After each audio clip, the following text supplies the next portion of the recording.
Classes in session. Hey guys, welcome to Unlearn 16 Classes in Session. Stu is back with me. Guys, we have no idea what we're going to talk about. We've just spent about 15 minutes talking about everything from surrogacy to Jordan Peterson. Those two things don't go together. To guys that don't shower and are proud of it. Which Oh, I they can't. should be ashamed of themselves. I And we can't. all And we talked ridicule about them. homophobia. Is homophobia secretly being gay, or are you just an ass? I think it might be a combination of the two. I want to tell you this story. So I'm downtown on Church Street. Okay. Downtown on Church Street. For those who are listening, of course, the gays take Church Street. Every city that we're in, we take Church Street and we make it gay. I think it's purposeful and it makes me laugh. So anyways, downtown Toronto, Church and Wellesley, the gayest part of Toronto. And it's the summertime and I'm going to walk across the street at a light and there's a very large pickup truck, probably an F-150 because, well, that's what they drive. And the windows are undone. Sorry, Ford, but I can't get behind that vehicle. The windows are undone. And this very large dude with his backwards trucker hat sitting in there and whatever. I don't think anything of him because I don't think if he's gay or straight or anything. I mean, the F-150 kind of gives it away a little bit. Anyways. What a car to drive in the city, though. Well, you need to haul some lumber downtown Toronto. Yeah. That's a euphemism. Okay, so there's these gay boys walking in front of me. Now, these are, and I'm going to embrace there are about four guys, relatively flamboyant, lovely, amazing. They're loud, they're joking, they're walking in front of me, and maybe about 10 feet in front of me, and they walk across, and this stupid ass at Church and Wellesley, out of his window, calls them an effing, the other F word that I won't say. And so right away, Stu, I'm like, that's it. This is where I'm going to throw down. I've been in a fight in my life, but I'm going to go tell. Before I could even have a conscious thought of what I was going to do next and how I was going to walk, the guy was smaller than me, skinnier than me for sure. He walks right up to this guy's window, slaps him 3 times in the man's own car, and yells at him and degrades him for the entire duration of the red light until the light changes and the guy, full blush, panic on his face, drives away like he'd just been called out and embarrassed at a grade 7 prom. Oh, I love that. First of all, I love that story. It's my favorite thing that's ever happened. So many things I learned in that moment. Number one, I don't need to protect gay men. They got it. I would never. I can't even recount what he said because it was such a read. Like, when you're really angry and sometimes the words don't come?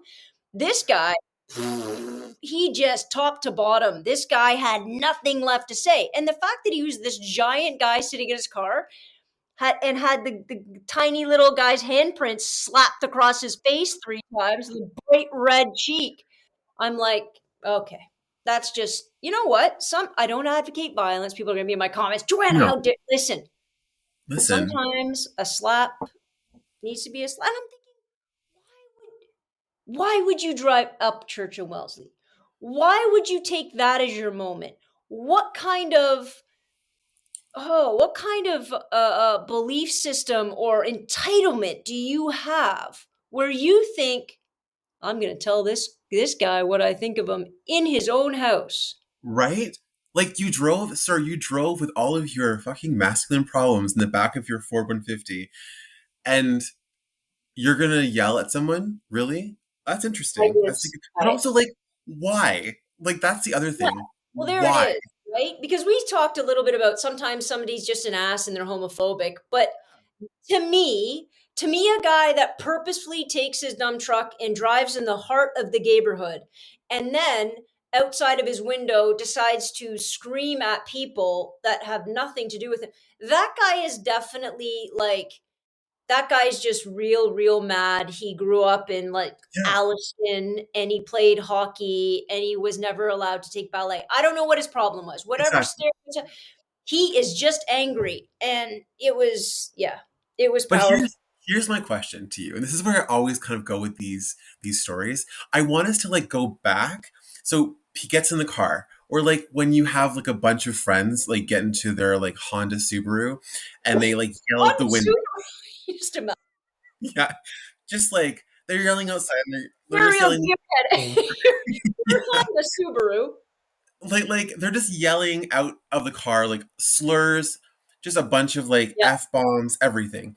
yeah. Here's where I go after naturally I'm angry. I go back to like the genesis of that plan when they're like, "Hey guys, so like here's a fun idea." They're all sitting around playing Xbox, the virgins that they are, not touched by a single woman, and they're like, "Guys, I think we should put down our Xbox controllers, put down our Bud Lights.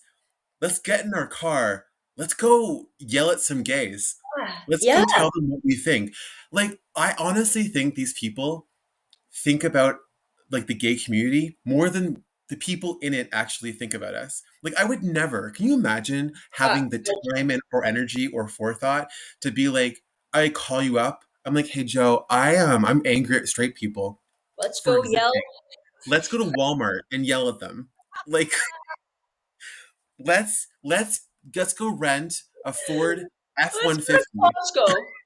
Yeah, let's go to Costco and Costco. yell at the straight Pretend to people. hand out donuts and really give it to them. Yeah. I'll be like, "What are you buying there, Tom and Nancy? Those Why croissants aren't you for watching, brunch?" why aren't you watching your kids? They're in aisle Exactly. 17 tearing shit apart. What are you doing over there? Yeah, we're just giving parenting advice now. It's not even like slurs, we're Let's just do yelling that. parenting advice. Let's do that. Yeah. Let's set it up. Yeah, I think a Costco would work well. What's another really, really, I don't know. I think, maybe the F-150. Maybe we just make a deal with Ford. Listen, you Yeah. guys have been attracting some pretty shitty clientele. So I think we got to change it up a bit. Unless you want your brand just to be, because I now pull up to an F-150. I'm not, I pull up to an F-150 the same way I pull up to a car with a Canadian flag on it now. Those protesters have ruined Canadian flags. If Yeah. anybody's carrying one, you could carry it for a very lovely reason. It doesn't matter to me anymore. I think the other side says F Trudeau. That's the person I think you are. Anyway, I want to pull up to an F-150 and I'm this close, Stu, this close to starting to I know what that feeling is. I kind of want to undo the window and say, listen, number one, you're in Toronto.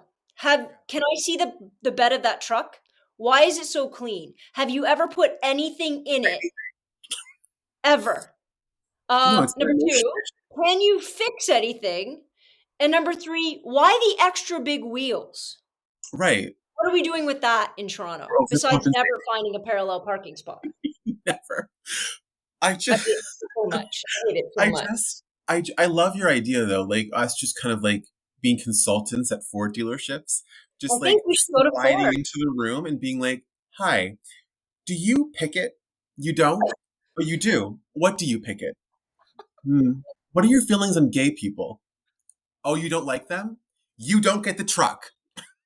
No truck for you. We're trying to No diversify truck for this you." brand. We need to diversify this brand because I heard Bill Maher say by 2030 everybody's going to be gay. So by that point, Ford needs to bet on everybody being gay. Exactly. And if Ford doesn't want to get their act right, all of those gays, we're all going to become gay because everybody's being, convinced of it in kindergarten nowadays. We're all going to be gay. And you know what's going to take over this world? Subarus. And nobody wants that. No one wants a Subaru or a So Nissan. such an ugly God, the horror. No, but can you imagine like a bunch of Ford F-150s just pride painted? That's the key. You can have black, you can have navy, or you can have the pride flag. It's one of the three. I think we have to call Ford. I honestly Right. think we need a I mean, manager yeah. and this is the brand deal that nobody knew we needed. No one knew we needed, no one asked for, but it'll Nobody make the asked world for it. better. They Yeah. really did need it. And I think why hasn't any other car dealership done that? That's the question. Well, because they come out in June though. Every car dealership, every brand, they're like, we love the gays. Oh my god, we love them. Except Yeah. Chick-fil-A, who's like, we tolerate the fact gay people exist in this world, kind of. Like a little bit. We're fine. When Like Chick-fil-A chicken, we're goes to very polite I'm here. like, I'm just gonna go hang out. If I wasn't, old and tired all the time, I would, if I was a teenager, I would just, and gay, I would just hang out at Chick-fil-A and make out with my girlfriend all day. That's all I do Hmm. every day. But the thing is, people that work for Chick-fil-A aren't asses. It's just the company. It's just the owners, right? No, exactly. No, it's just the owners. And then like that's fine. I just I Just the just owners. But like everybody's like, Joanna. People get really upset with me when I shop at Home Depot. And I'm like, well, isn't that where the lesbians are supposed to come? And then they'll be like, yeah, they supported Trump and they're horrible. And I'm like, guys, so many friends. if I didn't buy things at places that weren't gay friendly, I only can buy what? A Subaru, obviously. Yeah, obviously. And and what where do Well, I we're get my groceries? Because I don't think there's a single grocery store that said yay gays.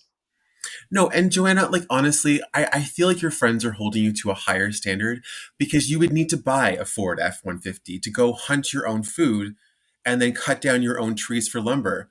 Listen, exactly true. Like, what am Like, I supposed? Everybody was so no, upset when I no did those job. Disney videos. They're like, "Do you know who Disney is?" I said, Yeah, well, "Yeah, they're a corporation who wants to make money. Are we holding all?" Because at the end of the day, they all blow. But at least and then another thing would come out about Disney, and now they're standing against Ron DeSantis. Thank heaven. It's which I like, love Ron DeSantis' plan though. I love how he's like organizing back at Disney good luck. and punishing the taxpayers instead. What is wrong? Well, I do know what's wrong with them. Look, there is nothing more brilliant. I just had this lovely conversation. I was at the mall today. First of all, can you see my hat? Look at this. This is a Big League Chew patch. I love that. They did a whatever, a collaboration with thing, and I've been looking all over Toronto trying to find a hat. Anyways, I go in there and a lady was like, "I love your TikToks." We were talking about politics, and I said, what's getting really upsetting is it's so polarized. It's such in such strong opposition that it's just going to be mass casualties. There, Yeah. you you can't you can't figure out how to even bridge the gap. All we're going to do is and both sides are doing this, is divide. Like, I watched, I don't know, did you watch any of the Doug Ford debate? Heaven forbid. No, I actually It's I the one thing I did, which I just needed a break from Doug Ford. That's fair. It's absolutely So I fair. just didn't I couldn't watch him. My problem is that liberals and NDP are still so stupid as to That's very true. attack each other, Yeah. and diminish each other, Yeah. and not say what really needs to be said, and not simply just talk about politics. Now, I understand the main contention is, well, if we don't bring each other down, the liberals don't win in the right ridings. If the liberals don't win in the right ridings, the NDP wins the conservatives win a plurality. I think it's about, I'm not going to lie. I think we're getting to the time where the NDP and the liberals need to merge. Oh, yeah.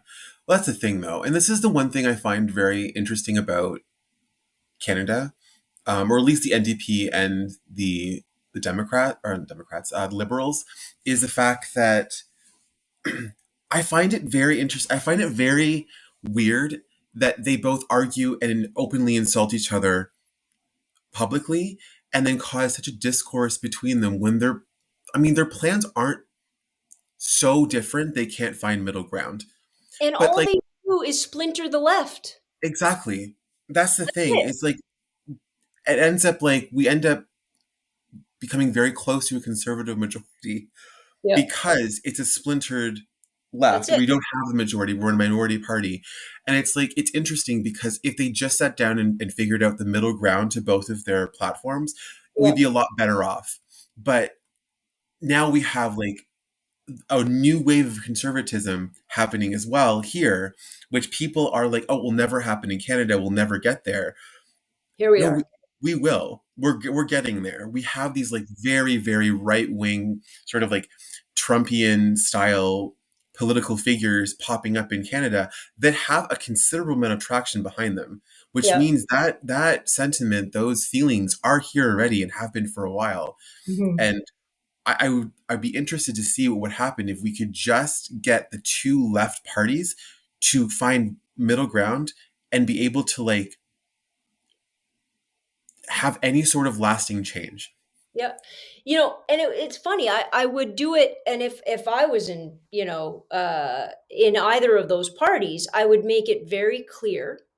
I would make it very obvious. I would say, listen, for too long we have splintered ideals and allowed the right, because at the end of the day, I don't think the conservatives ever win again if you amalgamate the left. I Right. don't think they ever win again. Um, Maybe they do, and if they do, then we're in a different position than I thought we were. But then at Yeah. least, you're right, because when there was the reform in the conservatives, right, they were splintering their own vote. They knew it. They knew it was a disaster. And that's what the liberals and the NDP have been doing forever, absolutely forever. And we're at a point now, I think, where I wish federal politics would admit this, and provincial, our control, our sovereign control over what goes on inside our borders is less and less and less, because the more we, depend on each other's economies, the more that we travel, the more that we share information, the more that obviously viruses can go from A to B. All of this is proving a very real point, which is you are not an isolationist country. You No. never will be an isolationist country, which means your power to control what goes on inside your own nation is limited. Figure out where that, because everybody's pissed at Trudeau still about the whole crossing borders, yada, yada, yada, but the US still has that rule. Right. Exactly. So now what? We make our own rules for who? Like, who are we making those rules for? Because the United States has said, well, we're not doing it. Hmm. And I just think it's and going back to, because I want us to have, we don't need to be all serious today because we want to talk about No, but surrogacy. I think it's such an important conversation to have because it's such a relevant one for right now. And I think we spend so much time looking across the border at sort of um, the states and kind of being horrified of what's happening there Yeah, that we tend to be distracted for what's happening here as well. And I'm so guilty of that as well. And because I do find American politics a lot more colorful and easier to follow, I do find the Canadian parliamentary system and political system a little bit boring and a little bit bleak. But that also then separates me from what's happening, and then I kind of having to like come back in and do a lot of research to figure out what's going on in my own country because I'm so terrified of what's happening across the border. absolutely. I mean, everybody's talking about, again, if Americans are listening right now, we have every province has a provincial premier, which is like your governor.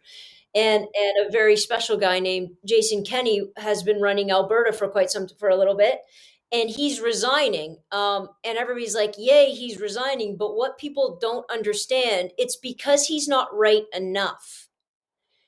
So there's a right wing contingent within Alberta called the Wild Rose Party that is saying you're not right wing enough. That's why you don't have our support.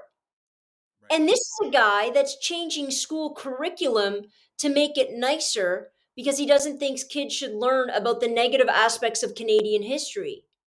This is a guy that would love to and makes it very difficult to get abortions in Alberta.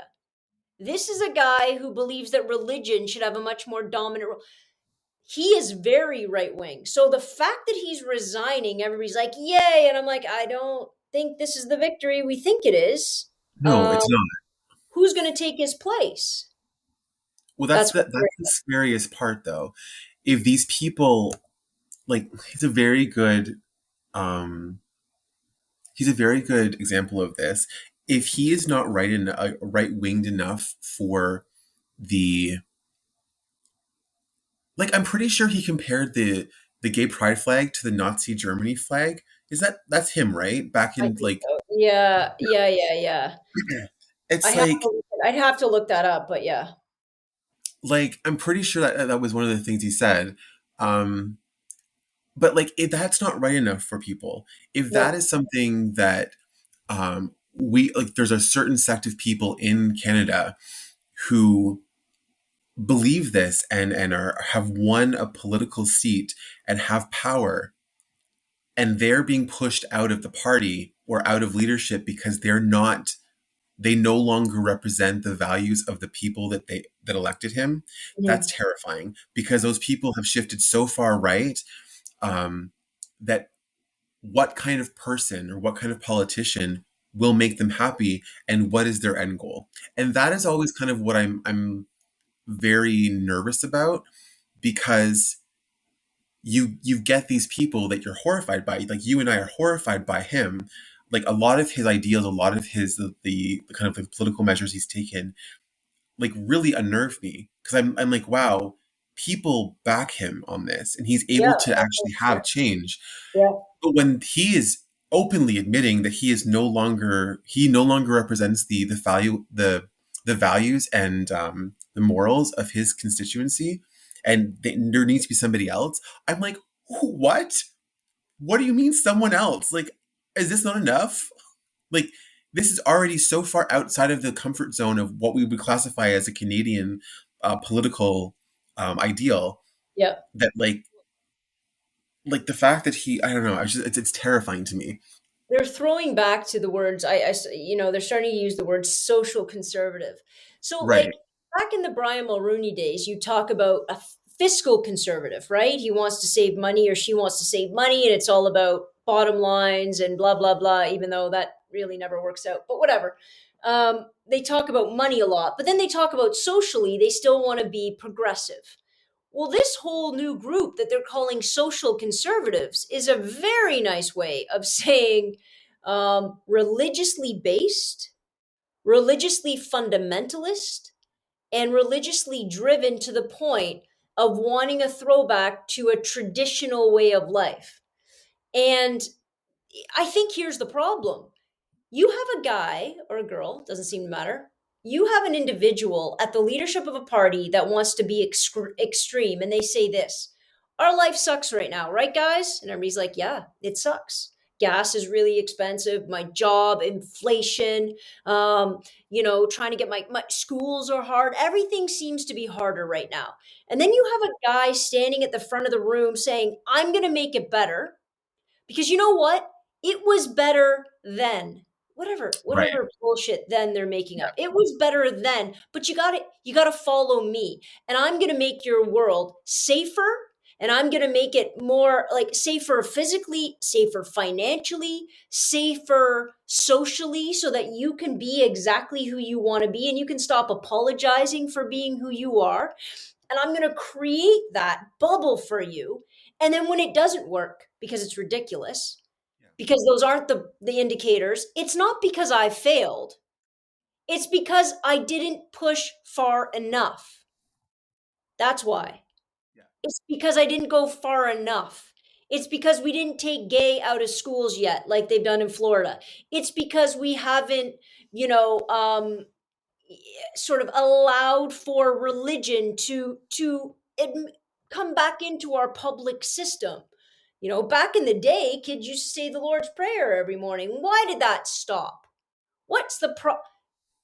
Well, and Canada still has a majority of Judeo-Christian population who, outside of Toronto, because we live in Toronto like this little microcosm as though it's the rest of Canada, and we feel as though and it's just not, right? No.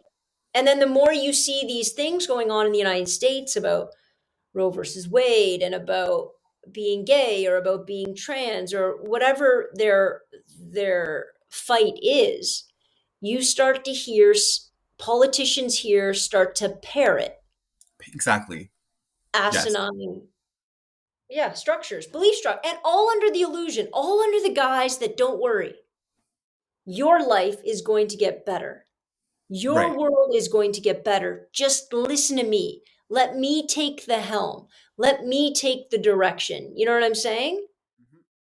And that's it. And the more extreme they get, the more people flock.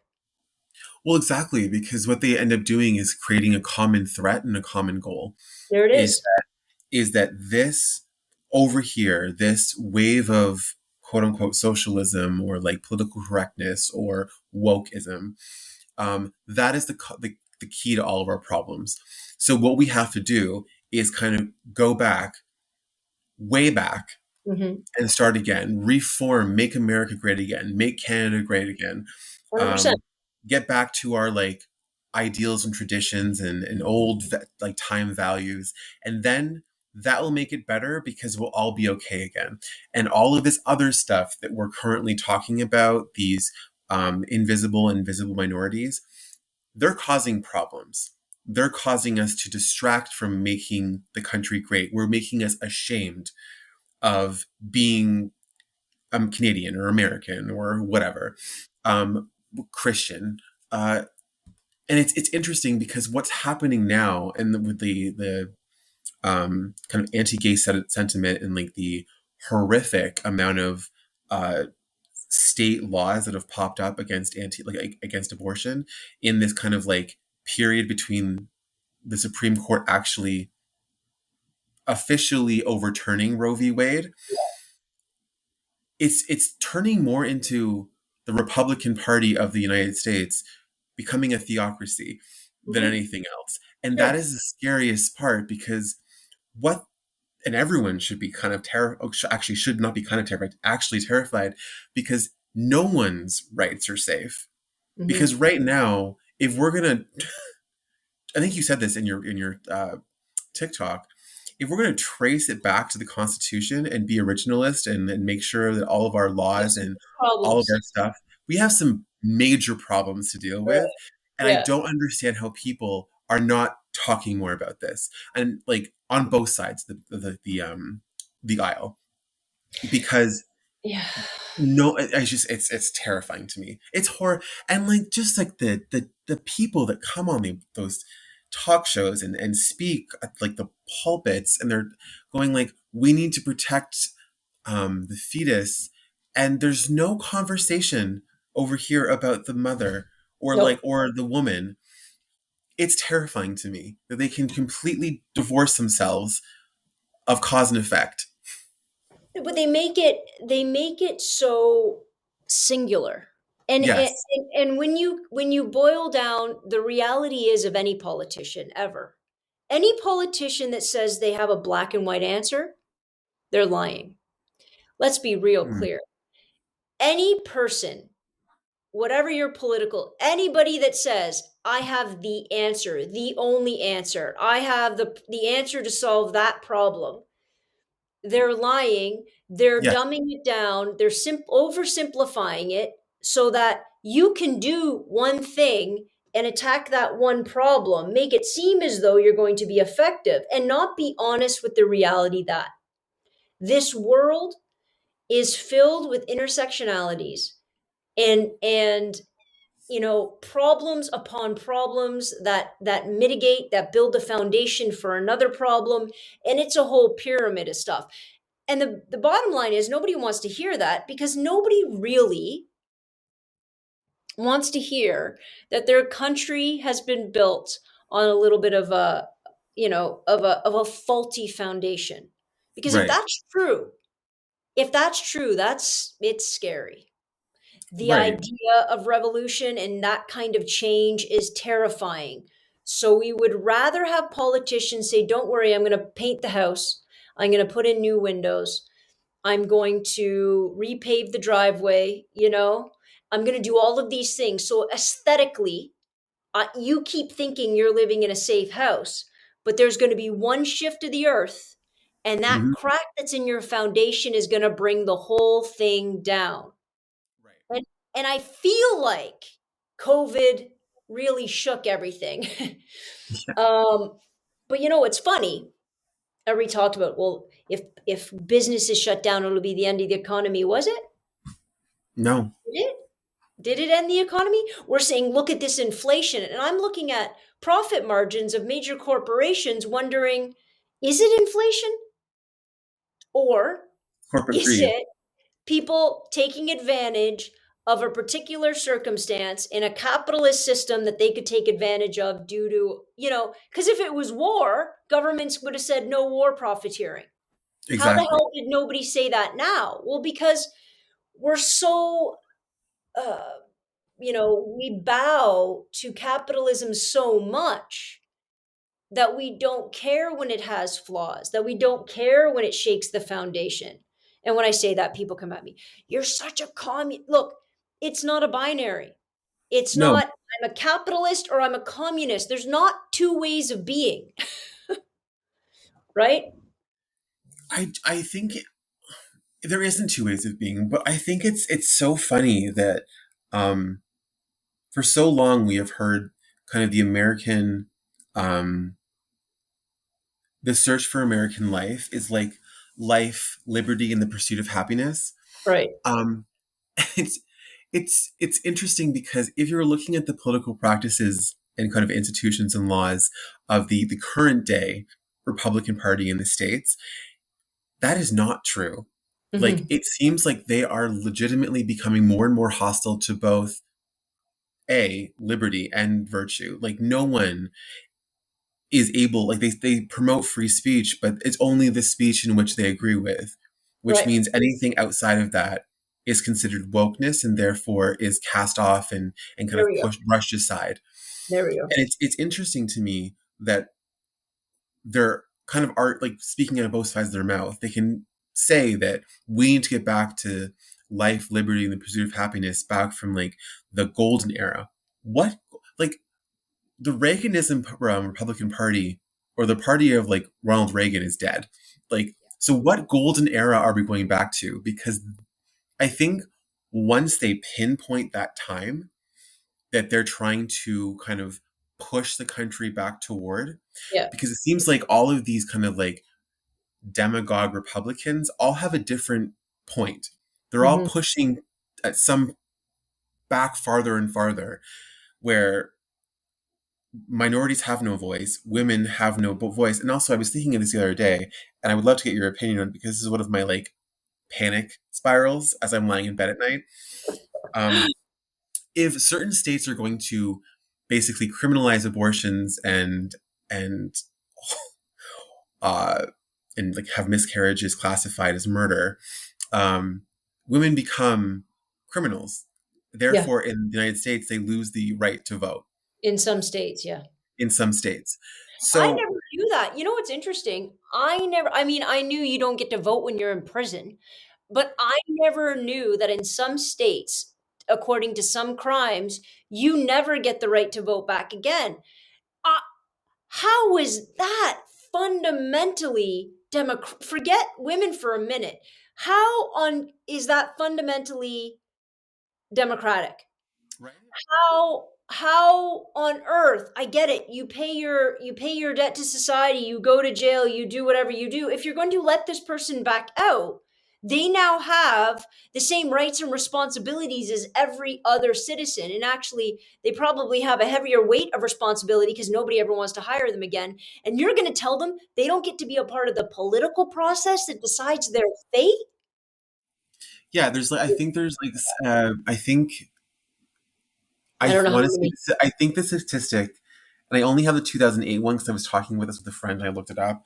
I think in 2008 there was like 5.3 or 5.4 million Americans who were denied the right to vote. Forever. Um, They never forever, get it back. yeah, due to felony disenfranchisement, Wow. which is crazy, which is completely insane to me. But like it it would therefore remove women's ability to have a voice in the Yeah. political structure Yeah. and take away their ability to vote, which they fought so hard for and should have. And it was actually one of Bernie Sanders' primary kind of the tenets of his 2020 Democratic presidential was to like have anybody who can vote from prison. They should still be allowed to have Well, a political you voice. get yeah, you get your rights taken away. It's Yeah, not that prison doesn't change your democratic rights. It's just how many of those rights should be allowed to be changed. And let's go a step further. I mean, how many people are sitting in prison that are wrongfully accused? Right, exactly. So not only are you taking away rights from maybe convicted felons who have actually done what they said you said they've done, but you're also taking those rights away for God knows how long from people who have actually been abused by the system, taken advantage by the system, and then imprisoned unduly, unjustly by the system. And they don't get a say. They don't get a say in those rules. They don't get a say in that structure. They don't get a say in any of that anymore. I have a huge, huge problem with that. Same. And I had like, no idea it was forever, yeah, there are some states that have it like depending I on the think there are people. 9 states related to the actual details of the crime, and there are certain crimes that once they leave the prison system and finish their parole or however it works in their specific instance, will be allowed to vote again. Yeah, But there are other crimes, other they'll have to petition the court, which could be denied, which is like it's such an I think in Wyoming, for example, it's like a non-violent crime. You get like right back. what yeah rights back after. But it's interesting to me that like this is not a broader conversation is happening right now. Like people are so quick, or these legislators are so quick to ban abortion, to criminalize the woman. Like the woman really is the one. The laws are not like pro-life. They're punishing women for either being violated, offended, or not having a right to their own body.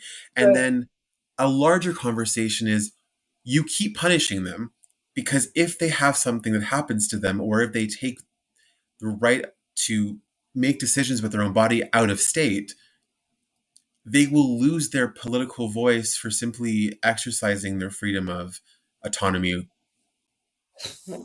which goes back to the life, liberty, and pursuit of happiness. Yeah, life Like, is first, right? exactly. Like, Life, liberty, and the pursuit of happiness. And everybody loves to talk about these rights as though um, they're absolute and there's no limits whatsoever, but there's limits to every single right. Everybody has the exactly. right until my right of my freedom comes up against your freedom. And then somebody gets to make the choice. Okay, so where's the balance here? Joanna should be able to do everything she wants to do, but when it starts infringing upon Stu's rights to do everything he wants to do, we need to strike a balance.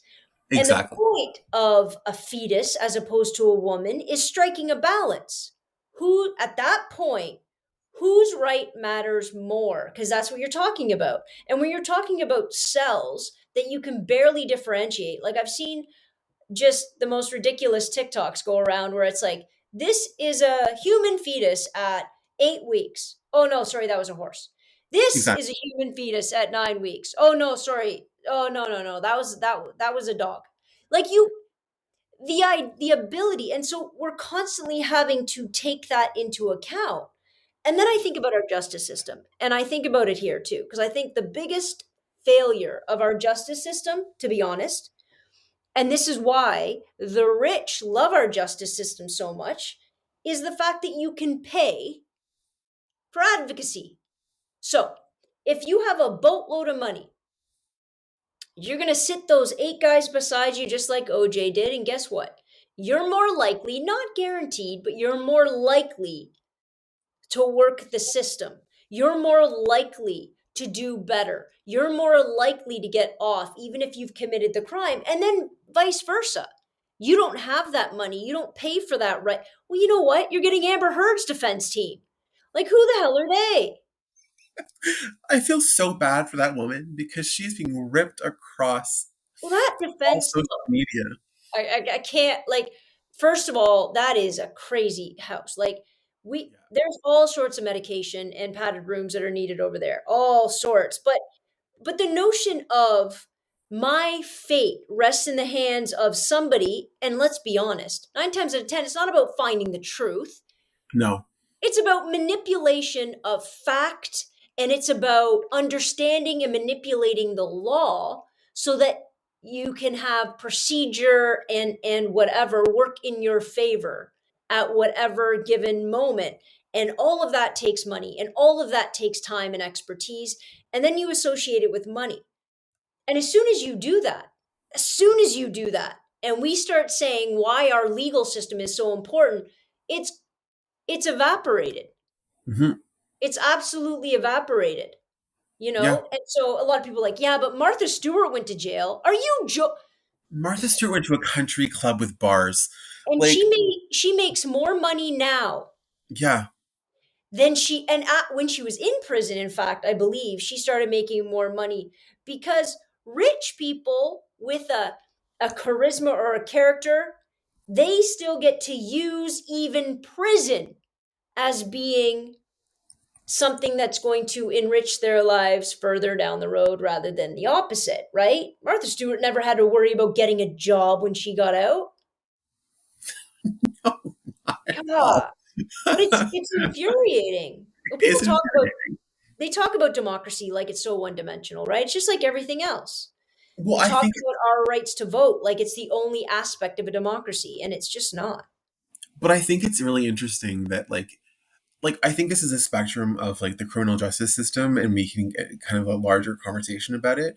But like people do the crime, and then they pay for it like through our legal system if it's done correctly. And I'm only I'm only stating this in a way where like everything worked out, like everyone did their job Sure. effectively. You're Yeah. punished perfectly. Then we're saying, um, not punished perfectly, like the punishment or the incarceration fits the crime they've done. Um, but I think once they release, we continue punishing these people as Forever. For the rest of individuals. their lives. Exactly, we have to have them disclose it on Everything. applications. Like I think there's only two states that have no disenfranchisement, and I believe it's Maine and Vermont, which I think is hilarious. And then of course like District of Columbia. But like everywhere else, like yes, it can end after release. Yes, there's other ones who ends after probation, but and there's other ones that are like petitioned by the court, and there's also other ones that have no uh there's no hope of a vote again. But I think it's interesting we look at restitution and criminal justice reform and people wanting to have more measures to make sure we can integrate these individuals back into society that make them not kind of double back into what's comfortable or what's easy, which Yeah. is a life of crime, so they don't reoffend. We don't want to spend the money on that. Sure. Of course We just not. want to punish them and be like, well, you did this thing for the myriad of different reasons that you did it, that your upbringing or your financial status or your socioeconomic background or your family or any of these other things, just a mistake you made as a youth. But Yeah. then 15, 20 years later, we're going to be like, you learned nothing, and therefore we're going to continue punishing you for this crime until the day that you die. And that's sort of like where I have a problem with that. Like, there are certain crimes I Makes no believe. sense. Exactly. There are certain crimes that I believe, like uh, there's a little bit more of a nuanced conversation over. But like for petty crimes, I'm like, But the nuanced conversation, and we're gonna talk about. I love everybody. Everybody's like Paul Bernardo. If I could kill him, I would. Okay, yeah, it, that yeah. person Carla Homolka is a therapist living in can't do. France. I can't. I. It's so terrifying. Paul Bernardo. Using him as the example. Okay, if you don't believe he can reform, you don't ever let him out. That's the only option. That the option isn't let him out and then screw him over for the rest of his life. Now, do I believe Paul Bernardo should be in prison forever? Yes. I think psychiatric evaluation for people who are serial killers and serial rapists and all of that, go ham. Like that's it. They should be there. They shouldn't be beat. They shouldn't be we As soon as we start doing that, we start to become the thing we're Right. punishing against, right? But if a kid 21 years old steals a car, okay, Yeah, hey, let's say they steal anything over $5,000 is grand larceny. You're screwed. Let's say you 100%. steal 5 cars and Yep. you're 21 and you go spend X amount of years in prison, you get out. You never ever get to have a legitimate job again because everybody and every let's be honest, Stu, you're going to look at you're in charge of hiring, you have a stack of resumes over here, you're flipping through. Oh, look, they graduated from here. Oh, he stole 7 cars. No. I mean, that's that's even like it's whether it's common sense or not, it is human nature to divide that way. But I know a lot of people with a lot of money. And I'm telling you right now, if they all were followed 24/7, they'd all be spending a little bit of time in jail. Exactly. You know, Um, we talk about this like it's not, are you, we're half the political system. The president of the former president of the United States should be spending time in prison. There's no question whether you're talking about his financial issues, whether you're talking about January 6th, whether you're talking about the threats he made about overturn when he picks up the phone and calls Florida and says, "You might want to take a look at that again." Are are you joking? exactly. You Um, know, and we wonder why nobody has faith or confidence in our police force or our judicial system. That's why. yeah. And that's the most. I just want to make a correction. She lives in Salaberry de Valleyfield in Quebec with her husband and children, That's right. called Mocha, which, Went to Jamaica, I think, for a while, and then she got married, and then she moved back here. yes. Living her full best life. Want to know why? Because she turned state's evidence against Paul, Uh and huh. she handed in the tapes that Yeah. she had kept, in order to, obviously for him to take the brunt of it. And the tapes proved beyond a reasonable doubt what he did and how he did it. But most people would say her IQ of it that's in like the 98th percentile or something Yeah. insane. Yeah. And people will say she was the mastermind. Oh, yeah. She was the person that manipulated. She was the person that did all of it and then Mhm. just sat back and made sure her hands kept clean. And Yep. as a metaphor, I mean, it really does apply to today, Yeah. right? Well, I didn't touch him. I gave I a wink and a nudge, but it wasn't me. Nope. Didn't do a thing. Actually, fun fact. I'm a huge Law and Order junkie. I don't know if anybody knows that. I'm a huge Law and Order junkie. So like, I love all of them. But Ellen Pompeo from Grey's Anatomy actually Yeah. played a version of Carla Homolka on Law and Order in an Oh, episode called "Fools for Love." If you guys want to watch it, it's season 10, episode 15. geez. Oh, wait. Did you just look that up right now, or is No, that in your that's memory? in fucking memory. Stop it. It is one of my favorite episodes because um, you think that when I first watched it, the first half of it, I was like, oh my god, this person's a terrible actress. And then I realized why.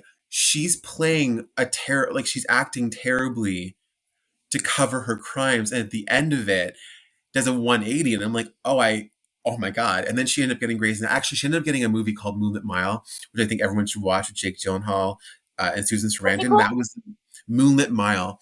Moonlit Um, Mine. or Moonlight Mile, sorry. It Yeah. was Susan Sarandon, Dustin Oh, Hoffman, Jake Gyllenhaal, and Ellen Pompeo was her like kind of like coming her like first big movie. It was about the fact that Jake Gyllenhaal was going to marry the daughter of Susan Sarandon and Dustin Hoffman, but she got murdered in a shootout in a I think it was a deli. Anyway, he meets Ellen Pompeo, who plays the person who works at the post office, and he kind of falls right. in love with her. It's a really, really great movie. But that's the movie that Shonda Rhimes, who created Grey's Anatomy, saw Sorry. her in, and then was like, I wish we could get that girl. And finally, someone was like, I think we can though. Like she's not that big. You can have So her for 16 seasons. You can have her yeah, for 13 good seasons and an extra then 3 or 4 of whatever you want to do with the whatever storyline. you want. But yeah, like if you ever want to see a really good episode of Law and Order that's based off if all of our American all your American followers is yeah, season 10 episode 15 Yeah, Fools of Love. nobody knows. No, yeah. If you're American, you're listening. I'll give you a bit of background. You guys can go look up creepy, extra footage of it. But Canada, for a very long time in Ontario, had a serial rapist for about, I don't know, years and years and years. He admitted to 13, I think, Mhm. but I would expect there was many more.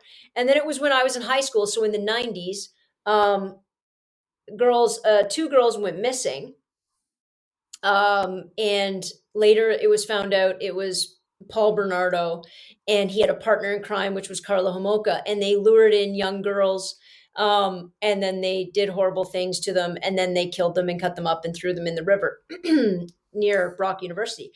Now, all of that being said, when they get arrested for this, and he admits to being the Scarborough rapist, which was his infamous title, uh, Carla Homolka, who had planned the whole thing, and by the way, one of the people was her sister that they actually abducted, she turned state's evidence, said, oh, no, he was this horrible guy. Here's the tape. So they cut her a deal, and she got out in 12 years, and he will be there, well, till he dies, I'm assuming. Yeah. Yeah. And Oh my I god. mean, that story was terrifying. When I was a kid, it was like, that was like the Freddy Nightmare on Elm Street story, Right. because one of the kids was coming home. I can't remember what her name was. It was either Leslie Mahaffey or Kristen Lexi French. Mahaffey and Tammy Homoka and Kristen French, yes. Kristen French. And When then she Jane. was coming home, she was coming home late, and her mom was getting mad at her for breaking curfew. So she Mhm. came home late one night, and the mom had locked the door, and so the kid went, shh, and so the kid took off and went to try to find somewhere else to be because she knew she was in trouble with her mom. Yeah. And then that's the night she got taken. I mean, it's just like That was the I urban legend. can't. My mom never I know. locked the door since. No, never. And that was the Never. interesting. Oh god, it was just. I remember because I that was like 1987 to 1990, so I was 3 years old. But I remember reading the biography on it when I was in my teens. My parents were very good without censoring my sister and I of what we read and what we watched, but they always were like, "If you, we'll talk about it after." Yeah. So I remember reading it, so I'm a voracious reader. But I remember talking about this with my parents about their experiences, kind of living around that area, and being horrified that someone could do this to another human being, no less like 15, 20 people, and then the 3 people or 4 people that he killed. It Um, was just insane. Absolutely insane. I were think in they? the States you can get the book. In Canada, you can't. Remember, we banned No, it up here? we banned it. Yeah. It's were they? I'm sorry. I'm gonna like they were called the schoolgirl killers, right? Like it was a Scarborough rapist and the You were schoolgirl just, killer. I believe so, yeah. I Yeah, mean, I remember him being the Scarborough rate because it wasn't so far. I mean, I grew up in Whitby, which is maybe about 20 minutes maybe from Scarborough, so it wasn't, we're not talking about a great distance. Um, but yeah, I mean, and people will use him as the example, right? They'll say, yeah, or Carlo Molko, they'll say, well, this is why we need to be tougher on. And the reality is, once it's been done, what are we doing here? right. Once it's been done, do I think he should be out walking around? No, I don't think she should either. No. But what are we doing at that point? And this is where it really gets into the whole what matters, punishment or prevention. Because if we want to prevent, this is where we have to flood money into. We have to make Child Protective Services the most highly educated, highly paid, highly useful organization on the planet, 10 times the police force. You want to make sure that kids don't grow up to be psychopaths, make sure they don't grow up with psychopaths. Right. Because you look at any serial killer outside of everybody else, but you look at all those serial killers and how they were raised and how their mom thought they were dirty and chained them to the boiler as soon as they hit puberty, and you wonder why they grew up to be John Wayne Gacy. Yep. You want to figure out what to do and how to stop it. That's where you got to put your money where your mouth is. And therein lies, I think, the biggest rift in politics. The Democrats or the left likes to talk about it, but they really aren't putting their money where their mouth is. I've never heard one Democrat say what I've just said, No, not at all. because we will talk about everything sort of after the fact, right? We talk about health concerns and childhood obesity and rates of strokes and cardiac arrests in adults. Yet Yet in grade 9 you can drop gym. Yes. We don't put our money where our mouth is, right? You want to put your money where your mouth is, you have to change it fundamentally. If you're going to change it fundamentally, you, here's the problem. It's about the voter too, right? Because when I pour money into this, you're not going to see its impact for 20 years. No. So there's the problem. Yeah. There's the disconnect between how do I elect a valid, amazing leader who has great ideas, but I know that those real ideas aren't going to be seen in their tenure. Even when you look at the president of the United States, right? You think of the first 4 years of the president. Can they do damage? Absolutely. But when they start popping up their collar and saying, I did great things in the economy, dude, listen, it takes a minute Right. for either good or bad. It takes Mhm. a minute for the economy to really have a bit of a tidal wave from what's happened, right? And people keep trying to think, well, I'm going to change everything in 4 years. No, you're not. You're not No. even going to come close, right?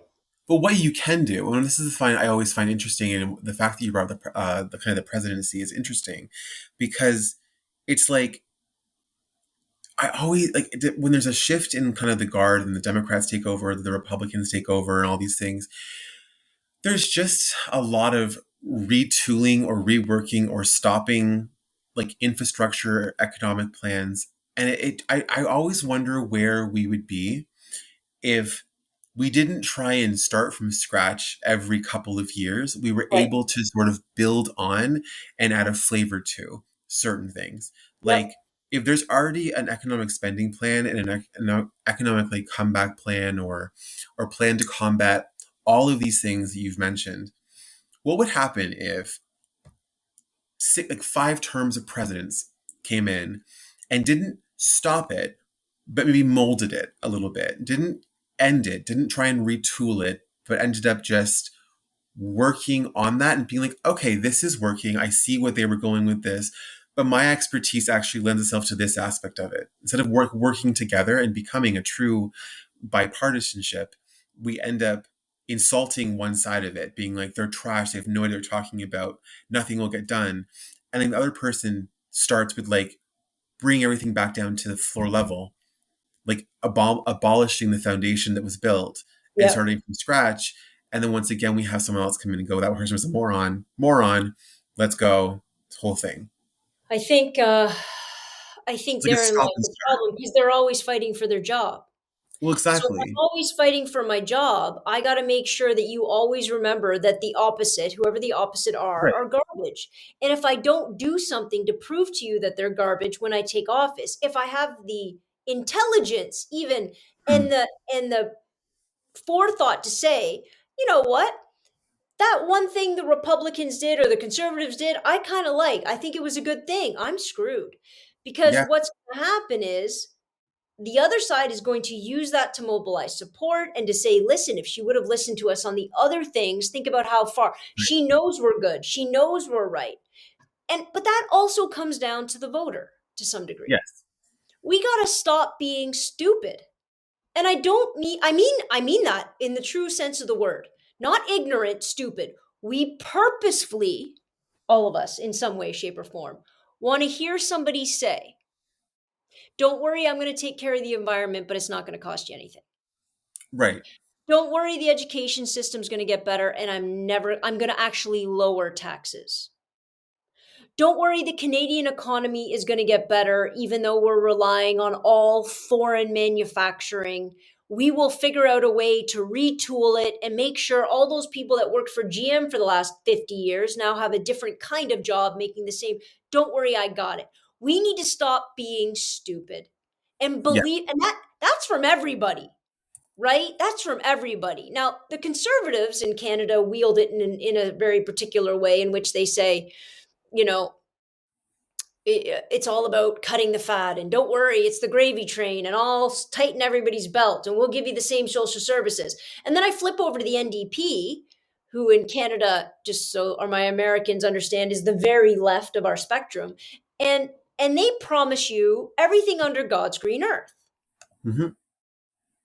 Well, stop. We We can understand how that's silly, Yep. but we don't understand what the conservatives doing are equally silly Exactly. and equally simplistic and reductionist, you know? Like at Mhm. some point I was listening to Jug Meat, who I liked listening to him. I felt like he was a very authentic guy, say, we're going to get rid of interest rate on student debt. Okay, I'm with you. Interest on student debt. I get you, Jug Meat. And then in 5 seconds, he said, you know what? We're going to get rid of all student debt. And I'm like, oh, for crying. Dude, you can't. Did you promise a new car with that plan? That doesn't make sense. And when you say it out loud like that, everybody goes, well, now that sounds like, a straight up bribe. The conservatives bribe us slower, with our Right. little stickers we don't have to use anymore. By the way, do what? We don't put a sticker on anymore, No. but we still have to register our license plate every Register. year. Yeah. We just don't pay for it. Yeah. What's the point? Is that so we have to pay our unpaid tickets? Probably. Yeah. I was really excited I was never going to have to pay the 407 again. Yeah. Like, No. how You're are you getting so my money? it's what I find interesting about both parties is that, and it's just political kind of fodder, but they say these like big banner things like we're going to erase student debt. Great. Well, then where's that going? Where's the debt going? You don't have to like pay for your car to be recertified. Great. What does that look like? Like, what is the full measure?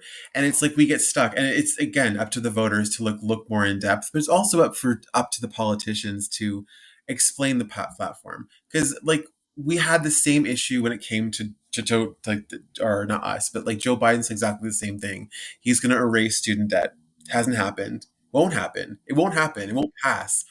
But it's like, what was the plan there?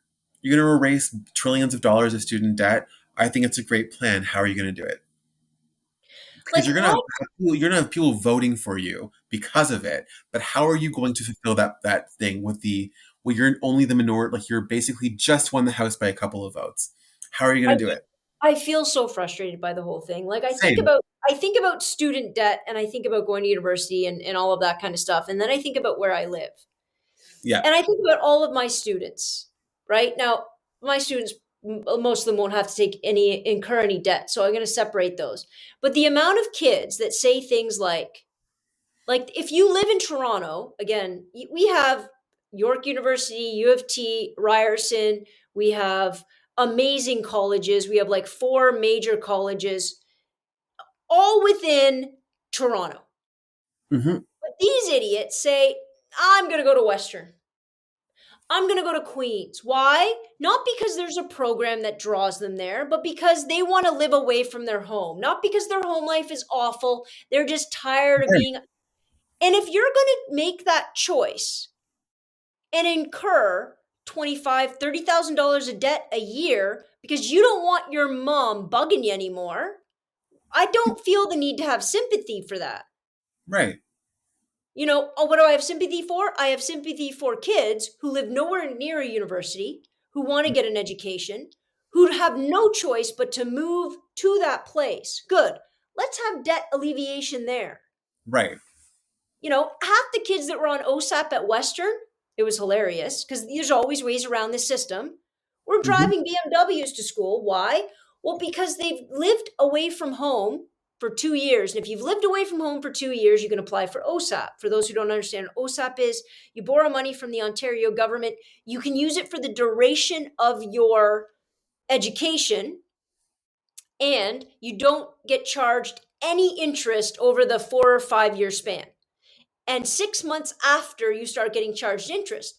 So if I have a boatload of money and I can invest free money for 4 years, that's what these parents were doing with their kids that had all the money in the world. Yep. They would take that money, free money, invest it, not pay any interest, pay it back 100% because they always could. And we wonder why the system is so screwed up.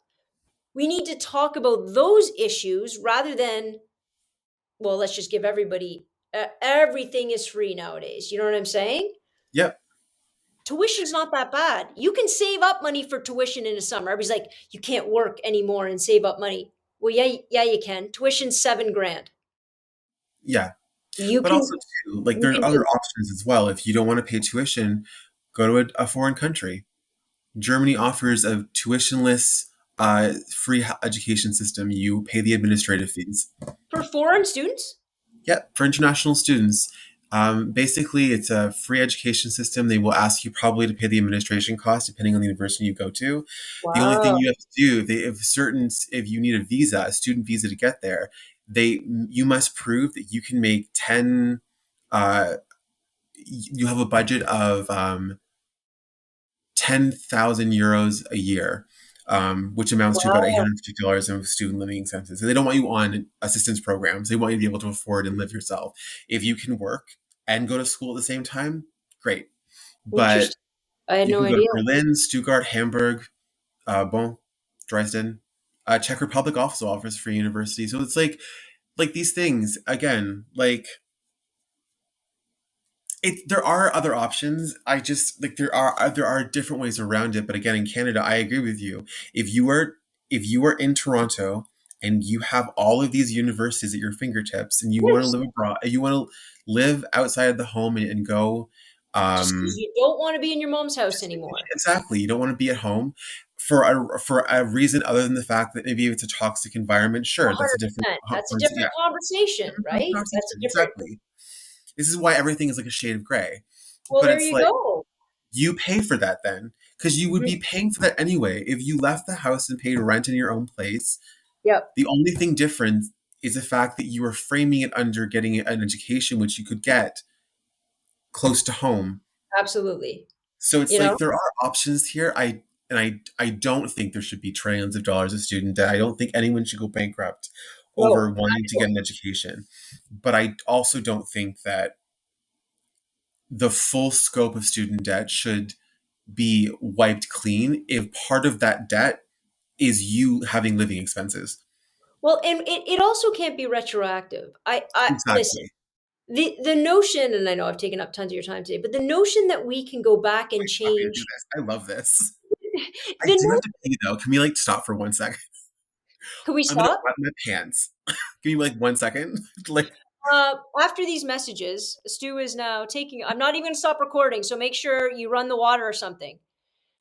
So I'll I'm enter just for the cute. people at home. Okay, he's muted. He's muted himself. He's muted his camera. I can entertain you for a little bit while he takes a quick commercial break. See, that's why you have to like be ready. I don't drink liquid for hours before these podcasts just so I know I can go full all the way through.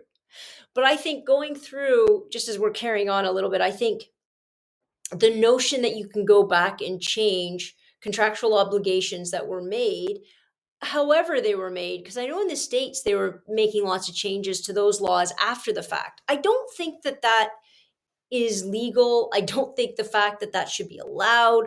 Once you've made a contractual obligation, you need to be able to stick to that contractual obligation, and that's it.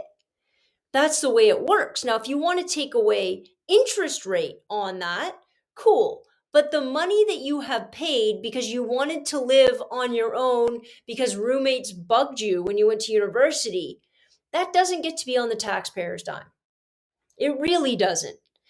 And I just wish that more politicians would sit down and have bigger discussions, deeper discussions on the intricacies of policy and the way it plays out. The reason why they don't is because it then becomes incredibly difficult to pick and choose leaders and to siphon through all the information. It becomes as difficult as it should be to run a province or run a country. And then democracy, there he is, I'm back, flying. sorry. Sitting here bursting. I wish Um, I could have played those little hot dogs or something, like right? I should have had something on file ready I'm to. on this like I love how you said you weren't gonna drink any water. I'm on this like gallon of water a day journey, this hydration journey that I have burdened myself with. Do I Why? feel better? Oh my You god. You feel here's the better? reason as to why. I legitimately, I'm not sure about you. I'm sure you're a very healthy individual No, who not like at all. gets enough water. I live off coffee. I work in a industry in a job that is like feast or famine. So like when it's dead, it's dead. Like Yeah. there is nothing to do. I feel super confident. I go to work and I'm like, guys, everything's under control. But when there's like actual stuff to do and like it's like everything at once and I'm in a certain position where I have to solve a lot of problems, so I don't drink a lot of water. I drink coffee. And like coffee like is like you cut me and espresso would come out. But It's a thick I was brown. like thick brown liquid and like legitimately I was getting these headaches where I was like, what is happening? Like why do I have headaches all the time? Only to realize like 3 days into not drinking any water, I'd be like, when was the last time I had any water? And like then I would just like shame gulp like water in the open like the light of the open fridge as I'm just like guzzling water at an alarming rate. And then of course you're bloated, you feel gross, you're awful, and then you're like, I hate water. You don't actually hate water. You hate the shame you feel because you think your organs are dying. So I bought a jug of water, which I went from like 0 to 300 at once, and it has times on it where 7 a.m., which is a lofty God, goal, and then to 9 p.m., like I'm still drinking anything but wine at that time. Um, that seems but totalitarian to me. I'm not into it. right, me either. I'd rather it just be like I'd rather instead of like good morning, have a nice day, I'd rather it just say sip sip bitch every time. Like every marker would just be sip sip bitch because none of this motivates me. You've just invented. If I see one more TikToker promote a water bottle, but I right now that's the water bottle. Like I've had people like, okay, will you do this ad or whatever? I'm like, listen, guys, you really don't want me. Companies don't like me. I have way too much of a big mouth. You're not gonna like it. But if somebody came out with a water bottle that said sip, sip, bitch, but like incrementally allotted with time, I think I could get behind that. Like legitimately, I would behind I would love to like actually get your opinion on like brands on TikTok and like no, how no, they thank you. talk about how they talk to creators because you have a very large platform. Well, Um, we're pretty much in the same hemisphere. I think, I've spoken to a couple different management companies that say, listen, here's what we want to do. You have X amount of following, so you're going to get paid to promote a song. So you use a right. song in your TikTok or you'll promote a product. And I said, okay, I knew that's what the meeting was going to be about, but here's Mhm. who I am. And here's the problem with that. Number one, nobody wants to hear music on my TikTok. TikTok has decided it's not for me. My people have decided it's not for me. The only time they want to see me is when I do a dance and I look like an idiot. That's it. And if I really take that one to to the bank a lot, it's going to get tired. They're going to think I'm faking the bad dancing. I'm not, but they're going to think it. Right. And here's the problem with products is that do I everybody's like, well, do you make money? Well, do I have a job? Right. Would I like to make money? Sure, but I wanted to make money doing something I love, and Exactly. peddling water bottles ain't it for me, right? For me, I'm sure. Like I've seen people, especially in the gay community, promote boxers for women, which is cool. That's amazing. I Mhm. like a solid cartoon on my boxer. I don't want. I can go to H&M just fine. Like I would only promote something, and I said to the guy, I would promote things I use, but only because I use them. You want to get me a job with McDonald's, I'm in. But I don't think Right. they want anything to do with me because I have a big mouth. Right. No, and that's the thing. And this is something that I'll speak to personal experience. So when I first started this, I did it because I liked doing it. I liked creating Yeah, things. I liked having, and it was interesting because like brands started coming after a while, and I was very selective with like who I chose, but then I would like have meetings with these people being like, do this thing. And I'd be like, I've never used your product. I don't even know what your product is. And they would explain it exactly. to me. And I'd be like, I'm not going to go on my TikTok and promote something that I don't A, use, B, understand, and C, like, but also like the other side of that too is like I did a brand deal and I did it because like I have one of my friends was like, just do it. Everyone else is just doing it, just do it. And I was like, I feel gross about it. So I Yeah, did yeah, it. yeah. I'm not gonna say what brand it is. We'll go after off thing, we'll talk about it. But All right. the brand I worked with, I was like, the whole time I felt gross. Like the making Yeah. the video, I felt gross. After the video was posted, I felt gross.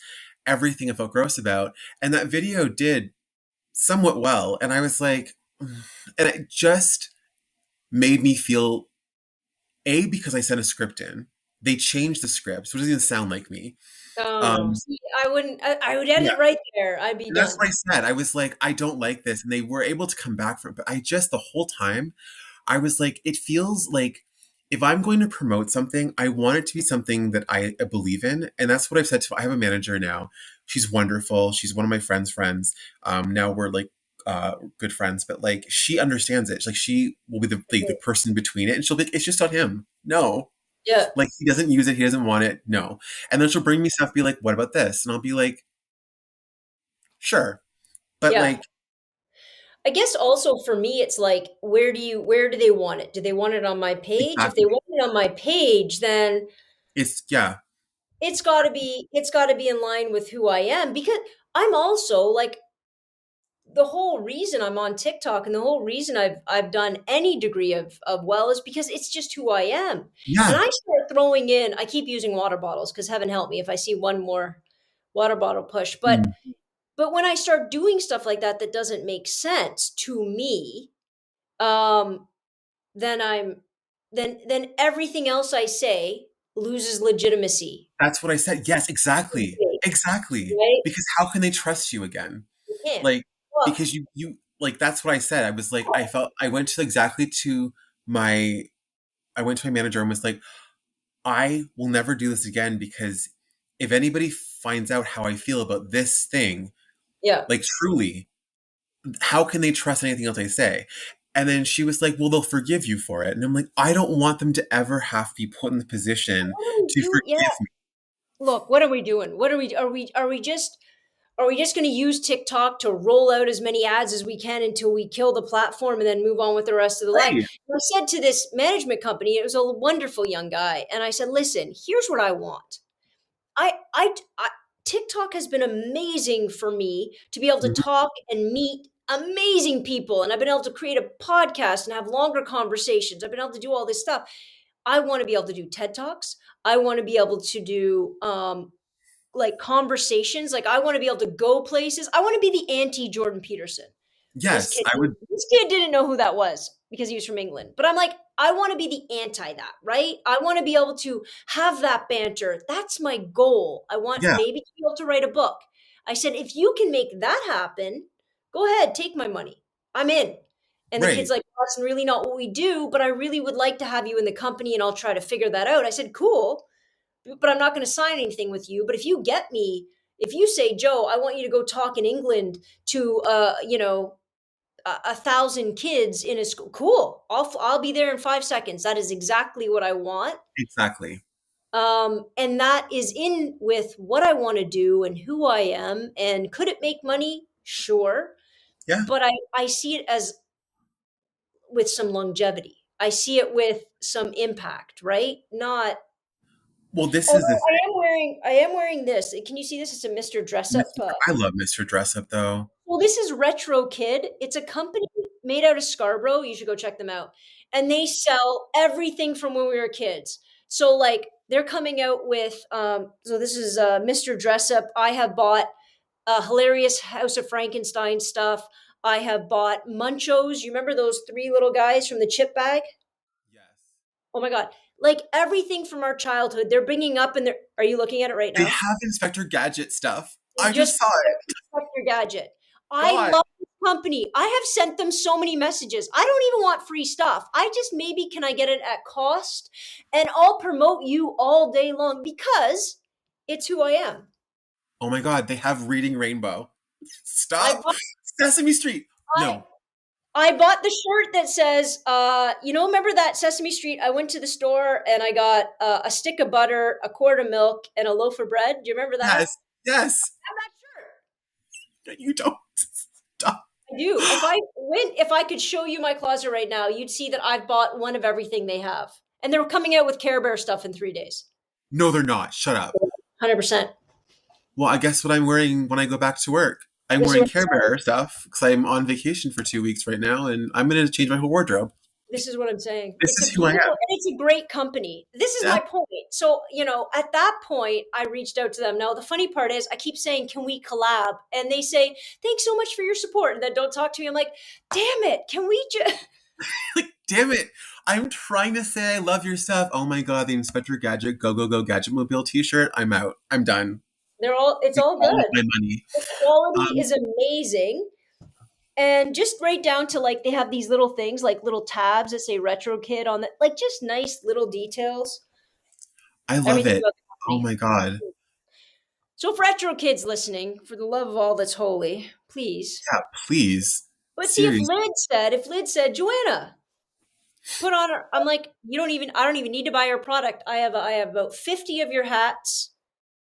I'd be very willing to do this, right? But again, those are big companies that I start Right. thinking about. And I don't mind smaller companies either, but I have to like the product and I have to use it. Well, that's the thing, and I think what you were saying kind of earlier, was about wanting to have a platform, wanting to become the kind of the anti Jordan Peterson, to have this kind of motivational speaking. I see that for you. You have a very Love that. like you have a audience that wants that. Obviously, they come back for more, and your personality and your intelligence lends itself to that. And I don't think we give people like you enough of a platform to do this, because we end up giving this fame to other people who don't necessarily deserve it, like Jordan Peterson, or like We, someone who is a little bit more insipid, who is insipid um in their advice. Like, we get those kind of like I, Pinterest advice columnists who well, are like, 100%. just try harder. We let we like extremes, right? Hmm. Because extremes draw in extremists, and if you draw in an extremist, they're willing to buy anything you're selling, go anywhere you've gone, pay whatever for a ticket price, and I will never be that. Having Right. said that, I do think that there's you know the Jordan Peterson, putting him aside for a second, I feel like I've just been plugging him for. There's millions of middle-aged, young to middle-aged white cisgendered men who are buying into it. And I Yes. don't think they're all idiots. I don't think they're all horrible. I don't think they're all anything. I think they're looking for something. And I think they feel, wrongly, very excluded from a shift in a progressive narrative in which they no longer, or their power, not even their power, but the ideal of their power is being challenged, and they feel it is a personal affront, a personal attack. I am desperate to get at them. Right. Truly. I truly am. People will come in my TikTok live sometimes, and they'll just be dicks. Like, they're just, they just say stupid stuff. And my people are always like, kick him out, kick him out. I'm like, I won't. He can take shots at me all he wants. But I promise you, if he sticks around long enough, I got a good chance of winning him over. I got a good chance of him saying, I never thought about it that way. Or I'm going to think about that. Or, you know what? You're not who I thought you were. That's my, that's it. That's what I want. I want people who would have discounted me because of my backwards hat, or my baggy jeans and my politics, maybe my perceived politics, just to take a minute, Right. sit there for a heartbeat. Just, do I make sense on any level? Is there any level in which you hear me making sense? And um that's something that I think is something we don't do enough. And that's something that I also oh, like aspire to be, because there was a video that I had made a while back where, do you remember that woman who was going around saying she was canceling her Netflix subscription? Because like it was too woke now, and like all of these, she oh, doesn't care about LGBTQI people, she doesn't want to hear about them. And I usually make videos where I'm like, if I'm going to respond to them, I'm not going to take a cheap shot. I'm going to be like, this is what's wrong with what you're saying, and yeah. here's some positives of what you just said, but Mhm. here's the kind of the faults. And everyone in my comment section was like, oh, you had a conversation with her, you were so nice to her, you did all these really nice things, you should have just like blocked and ended her. I was like, but that's not the point. The point It is really that isn't. she is standing at the edge of the forest, looking at the problem and missing it, Mhm. is wanting to have a voice herself, but denying other people that right. And she doesn't understand that this this inclusion of these stories, of this perspectives currently in 2022, it's not about her. Hmm. She doesn't have to watch them. And it It's not doesn't for her. diminish her. Exactly. It doesn't diminish her. There you You go. have your experience. You can have what you like. You can Yeah. find a myriad of different television programs You can and watch and Friends movies. till the cows come home. That can be your Exactly. go-to. Yeah. But what my question becomes is, what is so terrifying to you that one character in that television show of an ensemble cast that doesn't speak to your experience or your life? What is so horrible about that? Why does the inclusion of that storyline upset you so much when the rest of the characters are people? And like, where in the fabric and the tapestry of people that you come in contact with, why can you not see that perhaps like the three tertiary, like the three kind of like stages and circles of being, that one of those people in your life may finally see themselves represented on in television and media? Why is that so scary for you? I think there's two reasons. And it's interesting because I just had a conversation with a guy who is, he's 30 years old, white guy, Christian, has a beautiful wife, brand new baby, and we talk about that stuff often. He goes, Hmm. I feel very like if when I go somewhere, I feel like I'm looked at as as this guy that is now hated. I'm like, but do you understand that's the chip you're carrying on your shoulder that doesn't actually exist? And I think it exists there for two reasons. Fear is a mighty powerful force. And so when we change anything, when there feels like there's a shift, and there is a shift, when there feels as though there's a shift, when you've had it good, nobody wants the shift. Exactly. My life was good. I don't want the shift. The shift feels bad. The shift feels unknown. And I think also there's an element of, I'm going to say, guilt and resentment. And let me explain. And I'm going to do it with an example from myself because even though I'm a woman, I'm gay, I can still be an asshole. Um, Well, it's Yes, true. I it's did a true. TikTok Exactly. where Same I as me. said, I did a TikTok where what I can still be short sighted. I can still be discriminatory. I can still be stereotypical, right? I did a TikTok or I was on TikTok and I was talking about a woman's right to choose, a woman's body, yada, yada, yada. And Anna says, Joe, you really got to change your vernacular. You got to say a person's right to choose because there are men who can get pregnant. And initially, when she said that to me, I said, of course, you're exactly right. But then I did it again because I wasn't, again, Yeah. it's a change, it's a shift that I'm just not used to. And I got off TikTok, that live, and she goes, Joe, you did it like three more times. And right in that instance, I got defensive.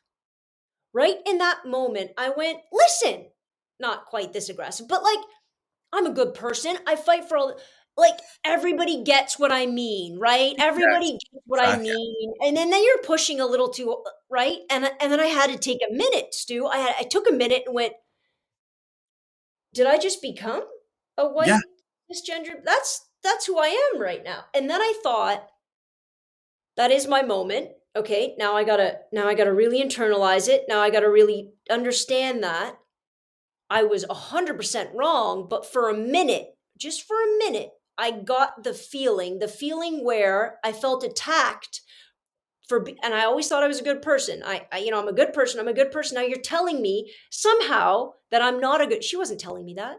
She wasn't telling me I wasn't a good person, but that's how I internalized it, and that's how my guilt took over. Yep. When in actuality, it has to be a bigger conversation than that, and I have to realize it's not because I'm a bad person, but it is because I don't get it, and it's Yes. okay not to get it. It's not okay to never try again because I guarantee I'll do it again. Right. There it is. And I think white cisgendered men have a lot of a lot of different avenues coming at them right now where they're saying that's not okay anymore. That's not okay anymore. That's not okay anymore. And I think that level of defensiveness is what's going to happen is that defensiveness is going to lead them to Jordan Peterson and his insanity, or Yeah. if I can possibly get in the middle of it, maybe it just leads to a different discussion where I don't need to attack you, but you're going to have to understand. I don't need to make you feel guilty, but you're going to have to own it. You Right. know, and I think there it is. I think But it's that's the also just line. I think also too, it's just like what you just said is absolutely perfect, is the fact that you who are advocating for people and inclusion also can fall back on those Of um, course. those oppressive ideals and kind of like Yes. what we were the frameworks we were brought up in. Mhm. And it's okay to make mistakes. It's okay not to be perfect. It's just in that moment recognizing that fact and pulling yourself back. And I think it's so interesting to me that we as a society have become so polarized in being so terrified of being wrong because we're so Mhm. afraid of the label that will apply that will have applied to us. And Mhm. it takes a very strong person to be able to catch themselves in that moment and be like, oh my god, you're exactly right. It happens to me, or happened to me quite a bit. We're very similar, like the pronouns issue where I'm like, oh, fuck, I keep Yeah. making this fucking mistake. Mhm. And if someone brings it up, I'm already ashamed that I didn't get it. So the Mhm. shame comes into it. And then I'm like, I'm doing my best. And Yeah. I'm like, your best can be made, like, just calm down, take a step back, be like, you're right. I have to make more of a conscious effort because obviously something is not aligning here. And And then that's yeah, yeah. and being called out is hard. It'll always It's be so hard, hard, but it right? also I does got not called give out me by my fiance, not by the public at large, exactly. right? Exactly. And that's even worse because it's someone that you love and respect. And for them to call you Mhm. out, it hurts even more. It gets under your armor and Mm. really like stabs you in the kind of marshmallow place that you're like, fuck, I'm Yeah. doing my best. Like, how dare you? I'm a good person. Yeah. You love me for being a good person. And they do because they're trying to better you and push Right. you to be better. And that's something that I think we forget when we for correcting other people, or these men who are kind of like being pushed toward Jordan Peterson. There's no one in Yeah. the middle being like, it's okay that you don't understand it. It's okay. It's okay that you feel attacked. Let's unpack those feelings. Yeah. Let's sit here and really understand what you're 100. feeling right now and talk through it, because I can tell you it's not about you. It's not And I your shame or your fault to burden yourself to hold on to. and then you have so you have that reality, and then you have a whole element of the right wing taking advantage of that guilt and then saying you don't need to feel that. Exactly. We're trying to do that to you. You should be so what they've done, instead of having to just sort of go with you and work through that, they're emboldening the parts of you that want to discount it. They're emboldening the parts of you who want to forget about it. They're emboldening the parts of you that, let's be honest, even elements of you don't really believe it, don't want to believe it, right? It's why CRT is such a huge issue, because at the end of the day, there's horrible racists out there, but there's a lot of white people who just don't want to believe it anymore. It's Right. just not a thing anymore, guys. Let it go. It's not a thing. My life sucks too. Can we just let it go? They really, really don't want to think it happens. So when then they have a politician standing in front of them, they say it's not. It's all garbage. It's all manufactured to prey on you, to get something from you, to make you feel guilty so you change your world, which you should never have to, and it preys on the wrong side of that, right? It But if does. nobody's standing on the other side, if the other side is just yelling and saying you're garbage, you're this, you're Exactly. racist, you're biased, you're homophobic, if you're just screaming at those people, you're just driving them the other way. But it's funny because that's the teacher in me, right? Right. I have friends that are like, Joe, aren't you tired of teaching people about being gay? And I'm like, Yes. no, I not mean, really. like, I'm not. It's just what I do. right. You know But what I like mean? for me, like the answer sometimes is yes because I find it exhausting. Will I stop doing it? No. It's Yeah, yeah, important. yeah. Do I find the conversation having to start from scratch exhausting? 100% I do. Mhm. Do I feel that like that moment where I'm like, oh my God, it is 2022 or every year it happens to be, are we still having this conversation? And you take a breath and you go, let's unpack your feelings, Yeah. because my general belief, and I believe this is your belief as well, is that if you are pushed into discomfort, things change. Yeah. You are changed. 100%. You can basically look at yourself through a different lens and grow. But if Hmm. you refuse to do that and these people say, don't feel that, don't worry about that, that's not your burden to hold, it may not be your burden, but you still need to identify what about that line of education or rhetoric upsets you so much. Absolutely. Absolutely. And I think it helps being a teacher and being surrounded by kids because at the end of Right. the day, especially on this stuff, they're smarter than us. Mm-hmm. So when I deal with adults who are idiots, I can go back to my grade seven. I can go back to my grade sevens where I do have a trans student and the kids adjusted like that.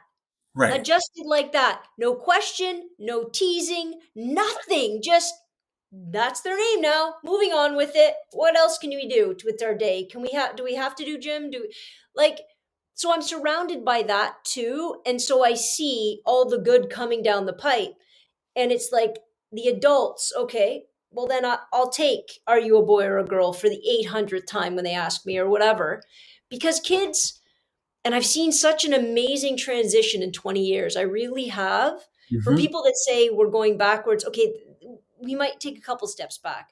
Right. But over 20 years, the movement for me being terrified when I started teaching that somebody was going to find out I was gay and I was going to get fired or kids were going to use it to whatever, Yeah. to me being openly out, tattoos on my arms, talking about gay and trans issues, my wife coming to prom and kids.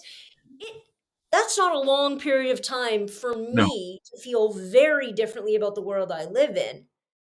And that's powerful. And I think because I see that too, I don't get quite so despondent. Mm. That's a very good point, actually. They're Um, it's better than us, really. yeah. I think it's very interesting because I do think that the next generation is a lot more emotionally intelligent than all of us and can kind of Mhm. adapt to these things and really value someone's personhood above all else, Yeah. and protect quite viciously people's right to be themselves and to choose what is right for them.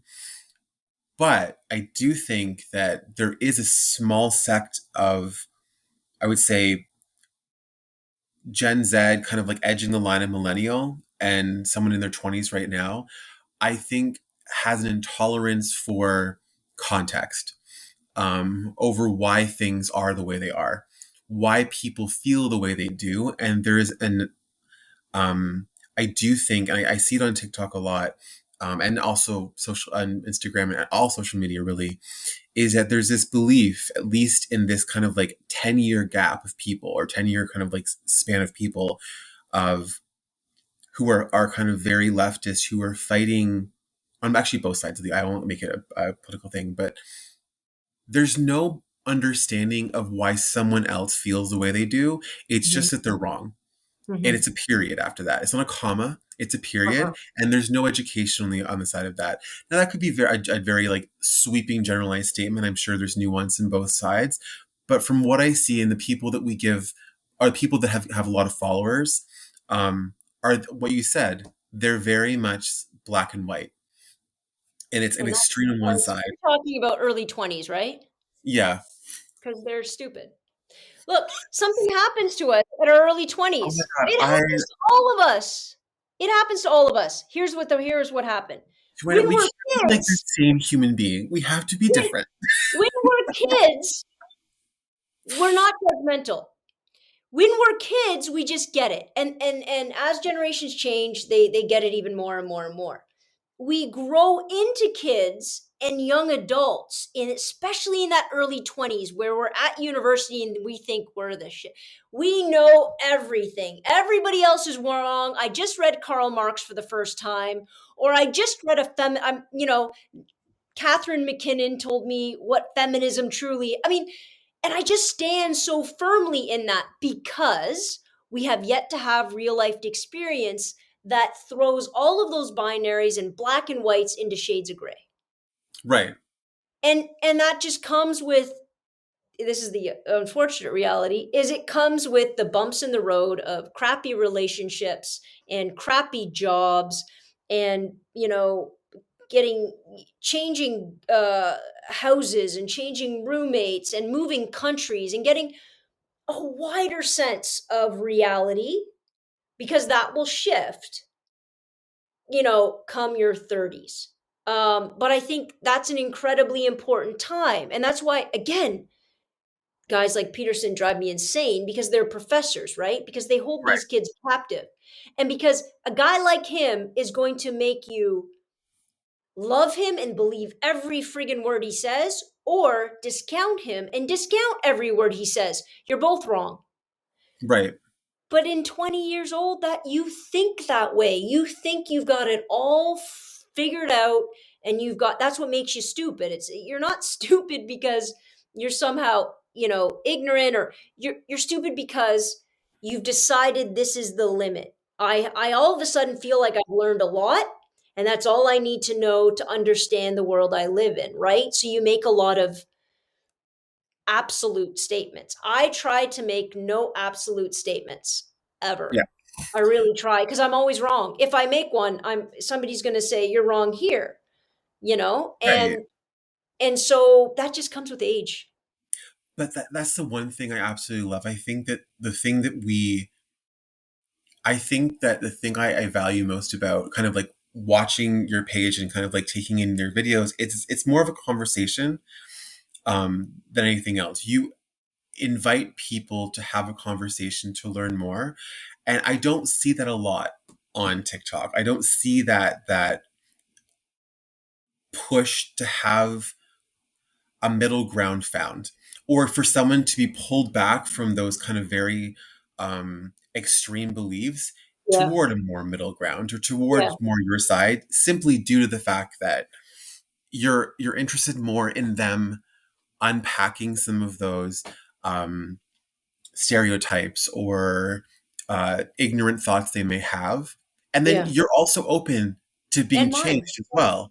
You're like, Sure. oh, okay, Yeah. I didn't think of that. Therefore, yeah, you're right. In this area, you're correct. I Mhm. misspoke. I'm going to move back over here. I Yeah. get that.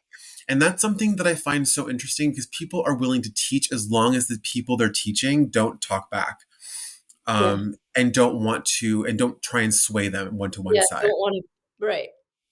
Yeah. No, that's true. I mean, it's not that I don't think I'm strong-willed. I think I tend to be relatively um, persuasive, but I think on issues and on singularity moments rather than overarching things. So, for example, I can talk about the ridiculousness of Doug Ford, um, and but I can also say, listen, I get why he was elected. Yeah. I get who he speaks to. I get why he speaks that way. Hmm. I don't believe him, but there's a Right. lot of people I don't believe, and I don't agree with him. But I'm constantly, even with any politician, trying to take ownership of, we live in one of the freest democracies in the world. If Hmm. we are not taking the responsibility to become educated and actually informed and making good choices, we cannot constantly point our fingers. We can't, um, because it's useless, and Right. it doesn't make any sense. So, everybody be like, would you ever sit down with Doug Ford? I'm like, yes. I don't think it would last very long. No, he'd walk out. I don't think he's that kind of politician. It's like No. Trump. Trump wouldn't. Would you talk to Trump? Sure, it would last 37 seconds, because he's not interested in anything to do with the truth, which is how he got elected. That Yep. was his road, right? And you guys bought into it. Whoever bought into it, you bought into it. Um, but the idea of somebody, and that's why a guy like Bernie Sanders is, whether you agree with his politics or not, he's amazing, and he will sit down with anybody, anytime, anywhere, any place, and have an honest Yes. conversation. How do we don't want that, because he's not giving us an easy solution. No, he's That's the forcing only us reason. to address It's the not middle. easy. I Right. also think Ocasio-Cortez is the same way, who I absolutely love. I love her And like too.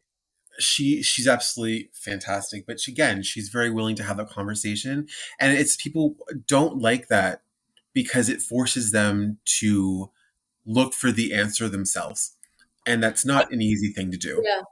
I think it's so funny because people would say, no, she's not, like people keep saying, like, Marjorie Taylor Greene keep challenging the conversation. And Uh, everybody's like, well, see, she doesn't want to have a conversation with that. Nobody can have a conversation of Jewish space lasers. No, no one can have that talk, no, right? no. But sit down with anybody else. Go ahead, have that conversation, have a real conversation. You need to find two people willing to have it. You Right. know, I can't have a real conversation with somebody who's just going to call me names the entire time. That doesn't make any Or to sense. lie. Right. I need somebody who's going to actually put some stuff on the table, dissect it, and not just constantly trying to rush to be right. Because I'd have that conversation with anybody. Like, I think that that's a really interesting parallel that you kind of, yes, Marjorie Taylor Greene wants to have a conversation, but Oh, like the thing with Marjorie Taylor Greene is that her,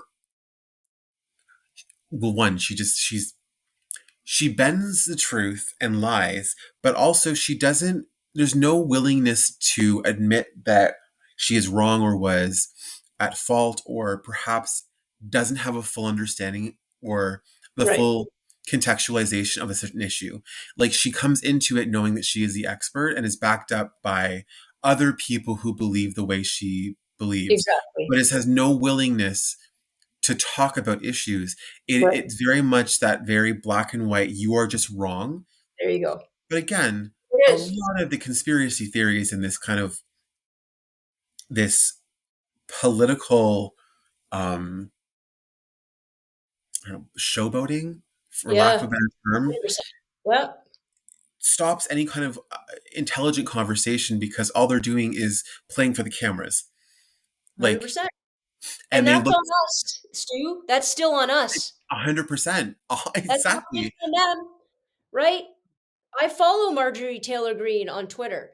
When I look, and why do I do it? I do it because I need to know what's going on. But why do I do it? Because I look at her comments and all of the attention she gets, and I swear to God, three-quarters of it is hate. Is they don't like her. The Right. comments are filled with "you're an idiot," but it doesn't matter. It keeps populating that page. It keeps making her frontline news. It keeps Yeah. pushing her into the next news cycle.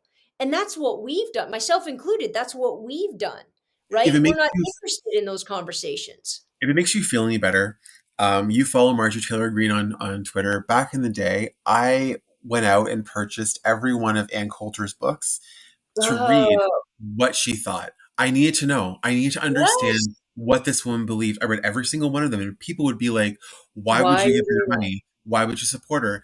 I was like, "Because I can't argue her or people who believe her if I don't know what she's talking about." Exactly. And I would literally like I would be so angry reading half of these books that there was the only time in history I would like chuck the book across the room, like take a breath, go for a walk, come back, pick it up, and keep reading. That's how I feel. I've watched hours of Jordan Peterson. Hours. And you want to Hours. scream. I do. I And then do. the worst part Hours is of that it. like I like my poor friends have to be like pulled into these conversations they did not ask for. But they're like, "How was your day?" I'm like, "My day We was don't. great." Anyway, like Ann Coulter's last paragraph of chapter exactly. 7. Yeah. Let me get the book for Exactly. you. Hold I'm on. still talking about Jordan Peterson and those damn lobsters. I'm like, I don't even know why I'm talking about it. But if I can't hold on to it, people will say, you don't get them. You haven't watched enough. I said, yeah, actually, I have. Why don't you Yes, tell me three things that you believe in that he said that you're like, this is it. exactly. If This is you the tell thing. me to clean your goddamn room, I'm going to lose my mind. Can you tell me three unique things? Three unique things Exactly. that you think have significant weight. And then let's discuss those because I would love to do that. 100%. Yes, They can't. 100%. It's They the one can't. thing, like, when people say they love Ann Coulter to me, I'm like, "Cool, alright." They're like, "Oh, you don't understand her. She's a polemic. She just says things to be, um, subversive." Great. What is Then what's something the that you point? then what's the point? But also, if you're gonna say you follow her, you think she's Yeah, great, what are 4 or 5 things that you can point to in her books or her publications of any kind, um, or from interviews that you actually believe?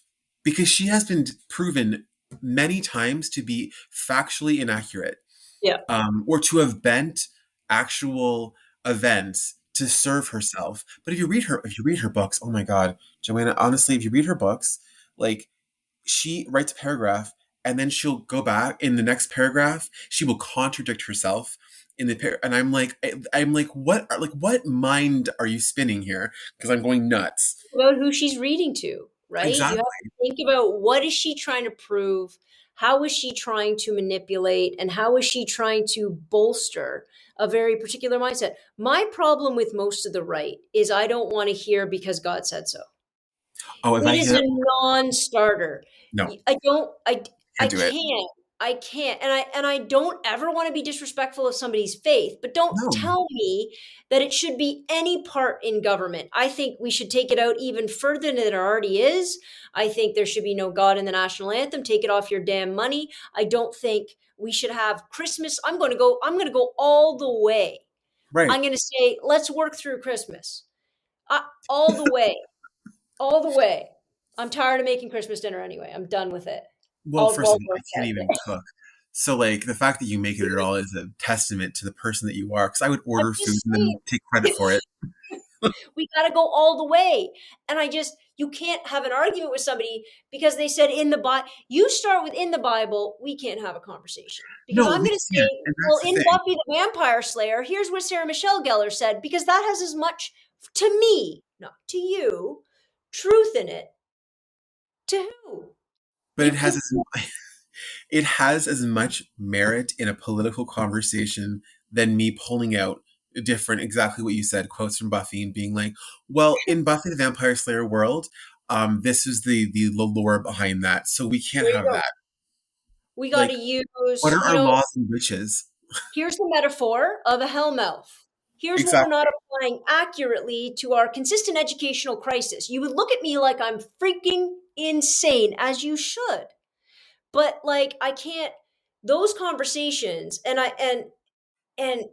honest honest I almost said honest to God, but that needs to be a fundamental shift, right? Away from that, because it wasn't always like that. So it needs to be a No, fundamental shift away from that so we can start having honest conversations again about what a democracy is, what you need in a democracy. It's not just about an election. It's not just about rule of law. It's about majority rule, sure, and minority rights. Absolutely. Well, when you start balancing those ones out, holy crap, it's a world of gray. There's where right. democracy lies. It's not in who gets to vote and when we get to vote. There's at least 8 qualifiers that go into making a democracy because they have elections just as often in China and nobody's calling it a democracy. No, and I think also too, like, if the one thing I find, like, I have no problem with people, whatever people believe in their, like, the religious beliefs, no problem at all. You have the freedom to believe what you want, to follow the religion of your choice. My biggest problem comes in when you start architecting laws based on your own religious values, and in you are pulling me into your belief system and describing me to live that certain way when it's something that I do not believe, which is But exactly what you just said. I believe it should be 100% separate. And what you're seeing in the States is very much a leading toward becoming a more of a theocracy where you have theocrats building and writing laws for the mass public. And that is where you get into a dangerous territory. Actually, you already are in a dangerous territory, because what happens is those people cannot be argued with because they keep thinking that they're coming from a higher power, or they have more of a bolster because they're more religious or correct or right, based on something that I don't believe, yeah. that I have no problem with them believing, but I should not be the one held accountable to this Mhm. book or this doctrine. And therein lies the biggest problem. And I will wrap it up because we've almost been on here for 2 hours. Oh, really? I have to memorize my lines for a play, Stu, that I'm going to be horrible at. You're Um, not even horrible at it. You're being great. Oh my God, I'm so terrified. I've been having nightmares about it. But anyways, here's where we come back down to it because people like religion Yeah, because it's a fixed, stable answer so they don't have to derive any sort of the messy gray areas that life looks like. And they right. look to that religious belief and they go, there's a clear delineation. I like it. I feel good about it. I like the thought of an afterlife. I believe in this. I believe in that. And if I follow these rules, my life will be good. And it gives this clarity of life that everybody desperately wants because otherwise it is messy. It is you can't guess at what will happen tomorrow. You can't control anything, and it scares the crap out of people. And Yeah, so people are driven to that side of the fence. You know, I get it. I get the drive, right. but therein lies the issue. And on that, 2 hours, sir. Two I hours. felt like it One. went by so quickly. It's because we can talk for hours. Are you So on vacation now? I literally, okay, so I started vacation and I here's a fun fact about me. I do not do free time well. I'm really bad at it. You So picked up what I the have trend. done was I have listed out everything I want to accomplish in the 2 weeks that I'm off for because I was gently told that I had 32 days of vacation I needed to take before the end of the year. Oh, I know. And I had some carryover from last year. So my director was very, very gentle and was like, you need to leave. Go. So Listen, have a list of things I here's need what to you finish. should do. You should come to my school and just constantly run lines with me for a straight week. There we go. And then to make sure that I don't look like an absolute jackass when this play 100%. hits. When this play No, hits. it's literally like one of those things where do you take vacation? Are you good at vacations? Well, I'm a teacher. I'm not good at it. I would No. rather I don't want to teach in the summer. Let me no, I need that minute from in the classroom, Yeah. but I'm going to be doing public speaking stuff. I will love Right. that. I am going to be, and it takes me a minute. It probably takes me July to feel like I'm on vacation. Yes. Then I can kind of ease into it in August. And I'm always ready last week of August to go back to school. Yeah. Always, Like always. I like to have structure. I like to be busy. So I have this like list of things that I want to do, which is writing. I want to finish a couple of pieces of writing that I had. I want to structure out the next like social media calendar for myself. And like but like I also have all this work that I haven't finished that I'm like maybe I'll just leave it, but also like it hurts inside. Mhm. Also, I want to say one thing too. I absolutely cannot stand because, and this is someone like I know you have to go, but people always tell me to like calm down, and they're like, "You're a very anxious person." Actually, I'm not. I'm a very laid back, very like um calm human being. The problem is my entire job is fixing problems, There and we go. it it puts me in positions where I have to argue with people over like if you want to solve this, we just do it this way. And then they have to be like, well, what about this? And I'm like, no, I literally wrote that here. It won't work. Or they're like, what about this? And I'm like, no, it's over. So it sounds like I'm arguing with them. It sounds like I'm a lot more tense than I am. I don't You're just, care. you're just trying to Exactly. listen. Me too. It's just like it's no different than kids. It really is no different than kids are like. I'll be like, why aren't you writing out your questions for your test? Well, I'm not going to. I'm just going to read it over. I go, how'd that play out for you last time? What'd you get? Right. 52? You got a 52 last time. So I'm putting money on the fact that your strategy, not good for you. I'm Yes. not saying you didn't work hard at it. I'm saying your strategy blows. So here, you're going to work on my strategy this time. Hmm. And if my strategy then blows, if you really want to roll, then we're going to come up with a third strategy, but we're never going back to the first crappy one. No. Exactly. But then you end up becoming this person where people are like, "Oh, you're very anxious." I actually No don't job. care, but you put me in this weird position of having to talk you through problems, and it sounds like Listen, I'm arguing with you. stop doing stupid crap, and I'll stop having. Exactly. How And about also that? read my emails. Figure your life out. Anyway, this has been super fun. We have to do this again Thank sometime. you so much, Stu. Guys, thanks for hanging out with Stu and I.